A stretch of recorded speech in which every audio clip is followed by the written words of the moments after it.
Bom dia, boa tarde ou boa noite, sejam bem-vindos a mais uma aula da disciplina de Sistemas Distribuídos. Vamos começar? Na aula de hoje a gente vai continuar falando sobre mecanismos de sincronização. Vamos ver algumas limitações dos semáforos para motivar monitores. Vamos ver variáveis de condição. Em particular, vamos terminar a aula vendo um exemplo e também a semântica de coordenação de variáveis de condição. Então, na aula passada a gente começou a falar sobre sincronização de alto nível, que é uma sincronização que permite que as threads sejam bloqueadas, aguardando o acesso sem consumir recursos de CPU. Além disso, a gente quer que as threads que estejam na região crítica possam receber interrupções para fazer outras coisas. E a solução para isso, na aula passada, foram os semáforos. As primitivas de wait e signal, que são implementadas pelo sistema operacional, oferecendo essa sincronização de alto nível. E, é claro, o sistema operacional, para conseguir implementar essas primitivas, ele vai lançar mão de instruções atômicas, como o test and set, e a capacidade de desabilitar as interrupções para poder fazer essas primitivas e construir essa sincronização de alto nível. Bom, mas semáforos têm algumas limitações e algumas desvantagens, que nós vamos ver aqui agora. A primeira delas é que semáforo é uma variável, né? E uma variável global do seu processo. Todas as threads têm que ter acesso a ela, porque o sistema operacional tem que ser capaz de operar em cima dela. Além disso, não há conexão entre a variável, o seu semáforo, e o código sendo protegido. Você dá o nome que você quiser à sua variável e usa ela como você quiser no seu código. Por causa disso, semáforos não são soluções muito elegantes, não são soluções intuitivas para o problema de sincronização. Bom, semáforos também são usados para duas coisas bem diferentes. Para definir uma região crítica e ter exclusão mútua, mas também para coordenar as threads, como nós vimos aqui na aula passada. Por causa disso, né, semáforos têm um uso muito livre, muito arbitrário. E justamente por causa disso é difícil utilizar semáforos e é muito fácil cometer erros, em particular deadlocks, quando você tenta usar semáforos. Então uma boa pergunta aqui é quem é que poderia ajudar a gente a tornar a sincronização mais elegante e menos sujeita a bugs. E a resposta não é o sistema operacional. Okay? O sistema operacional foi usado para construir os semáforos, mas agora a gente quer uma coisa de mais alto nível, que dá ainda mais, digamos, elegante do que os semáforos. E a resposta aqui é a linguagem de programação. A linguagem de programação ela pode encapsular funcionalidade de sincronização e de coordenação como sendo próprio parte da linguagem.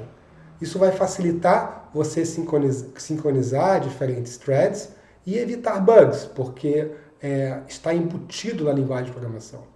E esse tipo de artifício está presente em praticamente todas as linguagens de programação modernas, como C++, Java e por aí vai.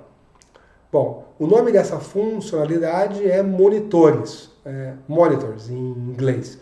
Então essa é uma funcionalidade que a linguagem de programação vai oferecer para você acessar dados compartilhados e sincronizar, digamos, o acesso de diferentes threads.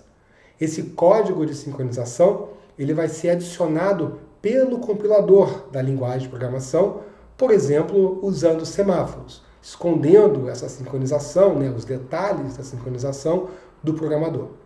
Em particular, o monitor ele vai encapsular a estrutura de dados compartilhadas pelas threads, então mutex, que vai garantir que essas estruturas de dados são acessadas de maneira única, e as funções que acessam esses dados compartilhados também vão ser encapsuladas. Além disso, a gente vai ter a coordenação das threads que chamam essas funções para poder bloquear, por exemplo, dentro de uma função. Então, isso vai garantir que esse acesso multithreaded aos seus dados será feito de maneira segura. É claro, né, se o programador não atrapalhar, porque a linguagem de programação não consegue fazer milagre, ela só faz o que ela promete fazer. Bom, então vamos ver um pouquinho da semântica dos monitores, né? Então a ideia aqui eu tenho um objeto numa minha linguagem orientada a objeto, ou um módulo, né, no meu paradigma procedural, e eu vou encapsular isso por um monitor. Tá? Um trecho de código encapsulado por um monitor também é chamado de thread safe. Tá? Então, se você vê manuais aí de bibliotecas, você vai ver, esse código aqui é thread safe, isso significa que está encapsulado por um monitor daquela linguagem de programação. O que significa que você pode usar aquilo num ambiente multithreaded sem se preocupar. Então, a gente vai ter exclusão mútua porque os monitores eles vão garantir que apenas para cada função ou cada método eu vou ter apenas uma thread executando aquela função ou aquele método por vez. Então, eu só posso ter uma thread dentro de uma função do monitor para cada função do monitor. Outras threads que queiram entrar naquela função vão ficar bloqueadas, aguardando o retorno da função que está em execução. Isso vai ser feito automaticamente pela linguagem de programação. Bom, se a thread em execução bloquear em uma condição específica dentro dessa função, né, as outras threads que querem entrar vão ficar aguardando até que essa thread seja sinalizada e saia dessa função. Vai ficar claro com um exemplo. Bom, então vamos pegar aqui um exemplo do nosso exemplo bancário, né? Repara que eu estou usando essa construção monitor, conta, que é o nome desse monitor, deu o nome de conta, e ele encapsula duas variáveis e uma função, em particular a função retirada. Repara que essa mecânica aqui, esse monitor, conta, abre chaves, faz parte da linguagem de programação, é como que a linguagem de programação define o uso desses monitores. Bom, então com isso, o que vai acontecer? Quando uma thread lá no meu servidor chamar essa função, ok, a thread entra na função retirada, começa a executar essa função e de repente uma outra thread chama essa função. A thread azul chama a função retirada. Nesse momento, a thread azul vai ficar bloqueada porque tem uma thread lá dentro executando. Se uma terceira thread, a thread aí laranja, chamar essa função, ela também vai ficar bloqueada. E repara que as threads ficam bloqueadas na chamada de função. Eventualmente, a thread amarela volta a rodar, ela termina o que ela tem que fazer, que é colocar o saldo de volta, e sai da função. Nesse momento, a thread em azul pode entrar na função e executar. Okay? Então, repara que as threads vão ficar bloqueadas na chamada de função e elas são desbloqueadas quando uma função retorna. Então, repara que é muito mais elegante, né? E muito mais fácil de usar. Você não teve que se preocupar com acquire e release de locks ou com wait e signal dos semáforos. Você simplesmente disse que essa função retirada pertence ao monitor e a linguagem de programação tomou conta do resto. É claro que por trás da linguagem de programação nós estamos construindo isso, né, com os semáforos, a garantia de exclusão mútua aqui. Muito bom. Bom, ainda falta falar sobre como é que eu faço para esperar dentro do monitor. Então eu gostaria de coordenar entre as threads. Na aula passada a gente viu um exemplo do produtor-consumidor, né, onde as threads esperavam o buffer ter alguma coisa para consumir, ou quando o buffer está cheio, esperar ter espaço livre para produzir. Como é que eu faço isso nesse meu contexto? Okay? Então a ideia aqui é utilizar o que é chamado de variáveis de condição, que fazem parte dos monitores. Essas variáveis de condição servem para coordenar diferentes threads. E essas variáveis vão ter duas operações, o wait e o signal. E o wait vai bloquear a thread em execução e aguardar até ela ser sinalizada, até o recebimento do signal. E o signal acorda uma thread que está bloqueada no wait. Essa variável de condição, vou chamar aqui de VC, não é uma variável no sentido clássico, ok? If VC não faz sentido. O que você tem que fazer é if uma condição qualquer, then wait VC. Tá? Pensa que esse VC é algo que você espera e você sinaliza, ok? Mas você não testa ela. Muito bom. Legal. Repare que a semântica das variáveis de condição são totalmente diferentes dos semáforos, né? Apesar do mesmo nome, wait and signal, parece pegadinha, né? Elas funcionam de maneira totalmente diferente. Tá? Lembrando que o acesso às funções do monitor é controlado por mutex e eu só tenho uma thread dentro de cada função do monitor por vez. O wait vai bloquear essa thread que está sendo executada e ela vai aguardar até a chegada, até o envio de um signal por uma outra thread. Repara que nenhuma outra thread pode entrar na função onde essa foi bloqueada. Esse signal vai ter que ser dado a partir de uma outra função. E esse signal, então, vai acordar uma thread que estava em wait para continuar a sua execução. Uma coisa importante aqui é, se não há threads em wait, esse signal é perdido. Tá? Variáveis de condição, elas não têm memória. Eles funcionam mais como sinais, como um aviso, tá? E não como um contador, como a gente viu com semáforos. Falar nisso, vamos comparar com semáforos. Variáveis de condição podem ser implementadas com semáforos, apesar da semântica ser muito diferente, você consegue implementar elas com semáforos. Mas vamos comparar aqui as semânticas. Semáforo wait decrementa o contador, né, e bloqueia a thread se o contador for igual a 0. Né? E VC wait bloqueia a thread em execução. Tá? Semáforo signal incrementa o contador e esse incremento pode desbloquear uma thread que estava bloqueada porque o contador era igual a 0. VC signal coloca em execução uma thread que estava bloqueada no wait, para que ela continue a execução. Repara que se não tiver nenhuma thread bloqueada em wait, esse signal não tem efeito nenhum. Então repara que o semáforo tem memória. São esses contadores que são incrementados e decrementados. E variáveis de condição, não tem memória aqui. Muito bom. Vamos voltar ao exemplo que a gente viu na aula passada de produtores e consumidores. Eu tenho um conjunto de recursos compartilhados, um buffer de tamanho limitado e threads produzindo, né, e consumindo. O produtor insere um recurso no buffer e o consumidor remove um recurso do buffer. A ideia aqui é que esses produtores e consumidores possuem taxas diferentes, a gente não quer serializar a produção e o consumo, produz um, consome um, produz um, consome um. Isso é relativamente ineficiente quando você tem muitos recursos, então o que a gente quer é permitir a produção de vários e o consumo de vários de maneira independente.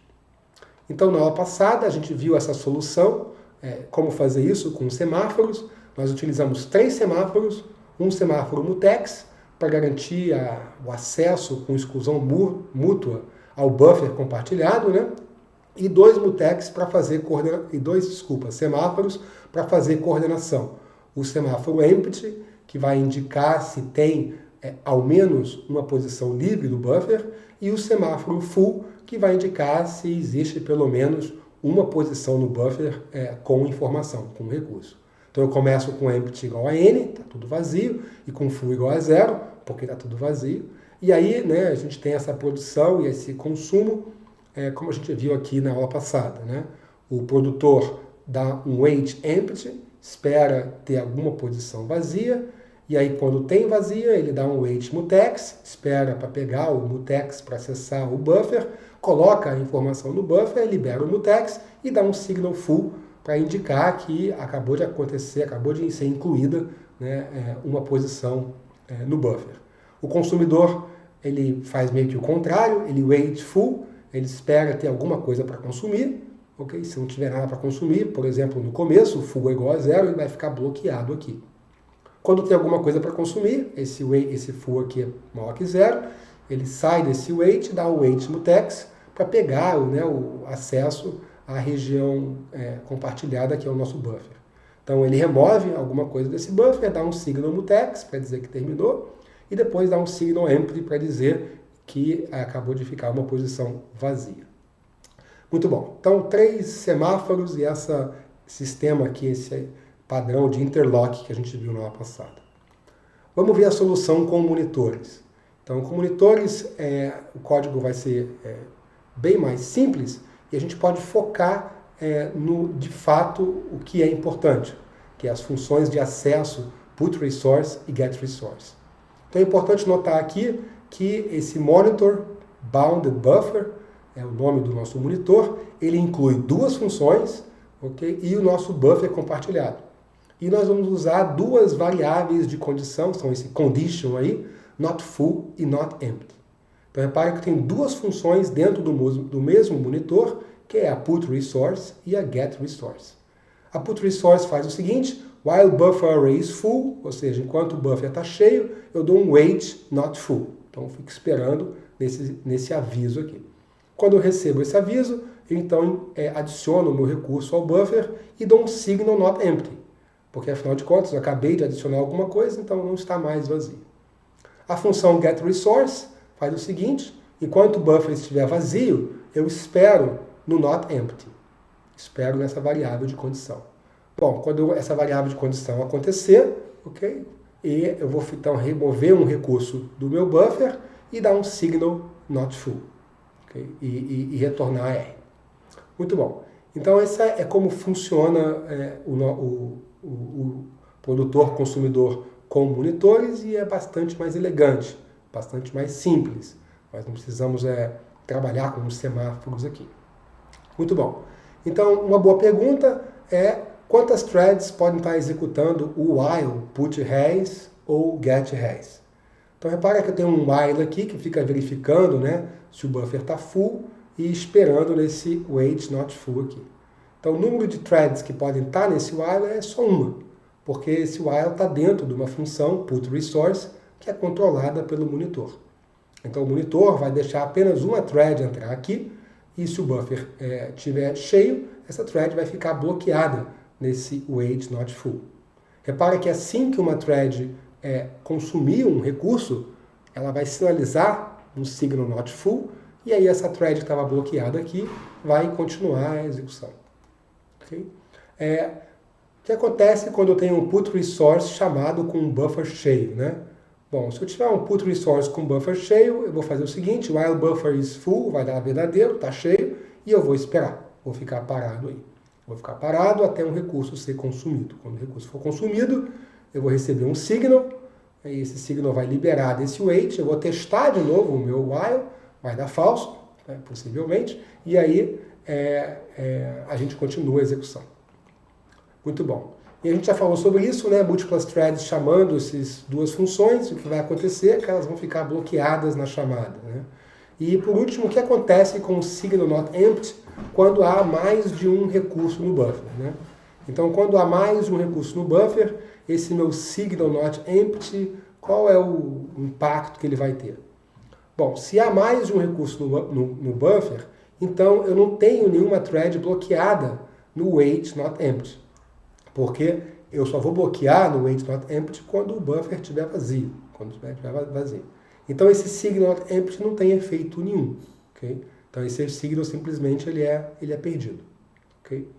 Muito bom. Uma outra pergunta que não está aqui, que é muito boa, é o que garante que você vai conseguir acessar esse buffer de maneira protegida.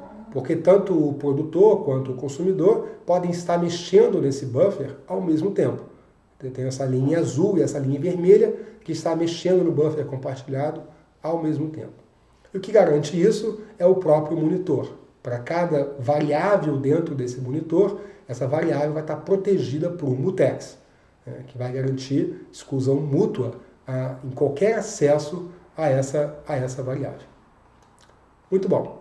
Vamos falar um pouquinho sobre a semântica do signal, porque não está claro ainda o que vai acontecer quando uma thread dá um signal e tem uma thread esperando no wait. Tá? E a pergunta é: o que acontece no instante seguinte? Quem executa?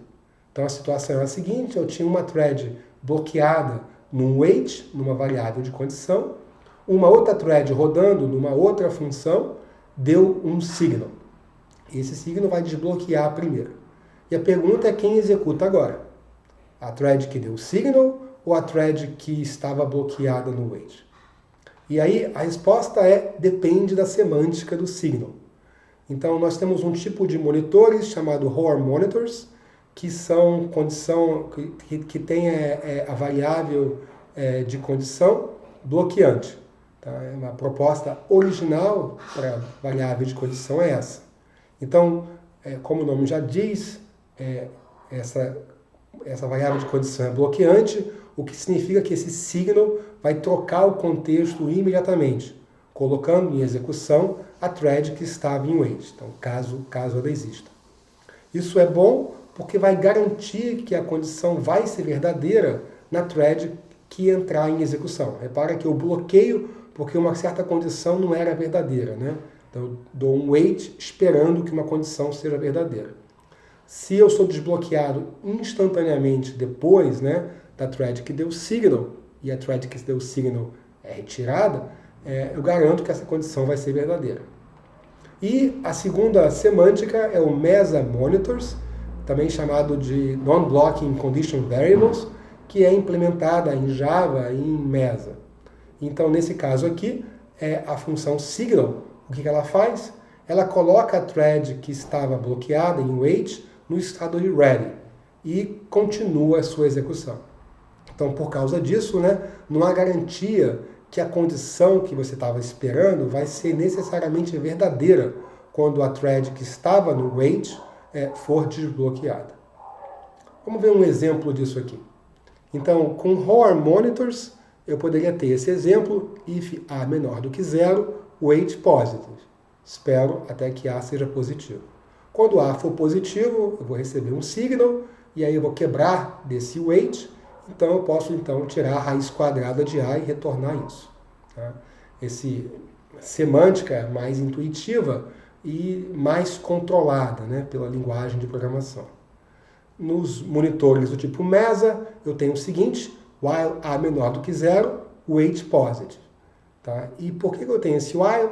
Bom, porque nessa espera do positive aqui, quando eu receber o signal, tá, entre eu voltar a executar e outras threads podem executar e mudar a condição da variável A para negativo.